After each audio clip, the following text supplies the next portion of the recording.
হওয়ার পরে এইবার বিমানে কিন্তু মিশারি আমার কাছ থেকে একটু দূরে দূরেই ছিল। সেই 3 বছর বয়স থেকে মিশারি বিমান ভ্রমণ করছে এবং এবার নিয়ে 11 বার বিমানে উঠেছে এবং প্রতিবারই সে তার মায়ের কোলে শুয়ে তারপর ঘুমায়। কিন্তু এবার আর মায়ের কোলে শুতে পারে নাই, অসহায়ের মতো একদম এক সাইডে বসে বসে তারপর ঘুমিয়েছে। তো দূর থেকে আমার খুব মায়া লাগছিল, মায়া লাগলেও কিছু করার নাই। আমার কোলে হচ্ছে বাবু, ওকে কিভাবে কোলে নেব। তো আগামী দিনগুলোতে বাবা নিশ্চয়ই মানিয়ে নিতে পারবে। হ্যাঁ, আর আজকে হচ্ছে মিশারির বোনের জীবনের প্রথম বিমান জার্নি, আর মিশারির হচ্ছে 11তম বিমান জার্নি। তো মিশারি দেখেন মামা মজা খাচ্ছে। কেন মামা মজা খাচ্ছে? তো মামার কাছে যাইবা বললা? হ্যাঁ, কতদিন বাবা মজা খাও নাই দেখি মামা মজা খাইতেছে। ব্যাপারটা কি? হ্যাঁ, ব্যাপারটা খিদে লাগছে না? মামার কাছে যাইবো দেখা মামা মজা খাইতেছে, বাবার কাছে যাইবা বাবা মজাও খাওয়ার দরকার ছিল তোমার। কতদিন পরে মামার সাথে দেখা হইব।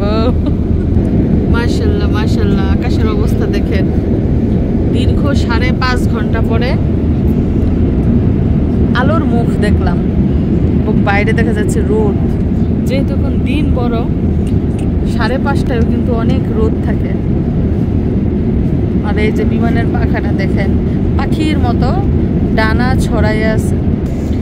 আর যাত্রীদের অবস্থা দেখেন, সবার ঘুম ভেঙেছে, সবাই ঘুম থেকে উঠলো। আর বাইরে থেকে প্রতিটা জানালা দিয়ে রোদের তাপ আসছে, সূর্যের তাপ আসছে। এবং মিশারি বসো, তোমার ঘুম ভাঙছে? ভাঙে না এখনো? তো ঘুমাই পর আমরা তোমাকে বিমানে রেখে চলে যাই। আচ্ছা মিথিলা, সত্যি করে বল আজকে বিমান জার্নিটা কেমন হয়েছে? বোরিং? আর এই জীবনের প্রথম প্লেন জার্নি, তাও আবার বোরিং। সে শুধু বলতেছিল যে কখন বিমান ল্যান্ড করবে। এই 5.5 ঘন্টা বলে তার জীবনের সবচেয়ে বোরিং টাইম গেছে, সবচেয়ে বিরক্তিকর সময়। কারণ অপেক্ষা, তোমার মামি তো তোমার মামার জন্য অপেক্ষা করতেছে। অপেক্ষার সময় যে ফুরাই না, জানো না? এখনো 50 মিনিট সময় বাকি আছে। একটা জিনিস খেয়াল করেন, দেখেন আকাশের রংধনু, আকাশের উপর থেকে আমরা রংধনু দেখতেছি। মিশারি পুরো জার্নি জুড়ে এখন ভালো লাগতেছে না? প্রকৃতি দেখে, আল্লাহর অপরূপ সৃষ্টি দেখো, আকাশের কত রং।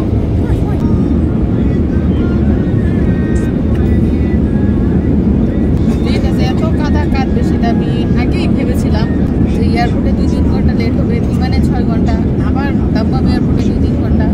কীভাবে যে 10 থেকে 12 ঘন্টা পার করবো আমি খুবই টেনশনে ছিলাম। এবং আমার অনুমানই কাজে লেগেছে। মেয়েটার হাইরে চিৎকার, পুরো বিমান মাথায় তুলে দিচ্ছে। মানে আরেকটু হইলে বিমান মনে হয় কাত হয়ে পড়ে যেত ওর চিৎকারে। সবাই হয়ে গেছে গা, ওর চিৎকারে টাসকি লেগে গেছে যে একটা বাচ্চা এরকম করে কান্না করতেছে। 2 ঘন্টা, পুরো 2 ঘন্টা বিমানের মধ্যে কান্না করছে।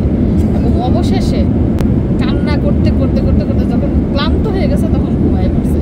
এবং বিমানওয়ালারা দোলনায় না দিছে, দোলনায় শোয়াইছি, তারপরে গিয়ে ঠান্ডা পড়ছে, পরে শান্তি। এত কষ্ট হয়েছে আজকে আমার জার্নিটা, আমার লাইফে আমি এত কষ্ট করিনি।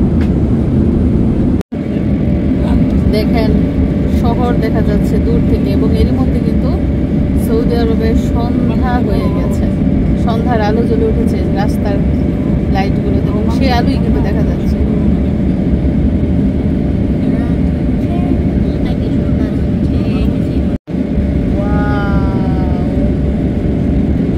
নাইস।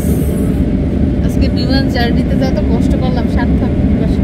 দেখেন কত সুন্দর সিনারি দেখতেছি। রাতের সৌদি আরব না, সন্ধ্যার সৌদি আরব। এদিক দিয়ে দেখেন কত আলো। বাচ্চাকে সিট বেল্ট করানো হয়েছে একদম মায়ের সাথে অ্যাডজাস্ট করে, যে আমাকেও বাধা হয়েছে, বাচ্চাকেও বাধা হয়েছে। এবং কান্না করতেছে না, এই যে সবচেয়ে বড় সুক্রিয়া। তো যাত্রীদের অবস্থা দেখে কি মনে হচ্ছে? মনে হচ্ছে বিমান থেমে গেছে এবং সবাই নামার জন্য অস্থির হয়ে গেছে।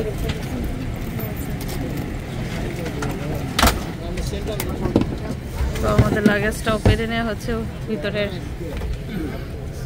লাগেজ, ভিতরের কেবিন থেকে। না না, একটাই। সবাই লাইনে দাঁড়িয়েছে, একজন একজন করে সিরিয়াল ভাবে বের হবে।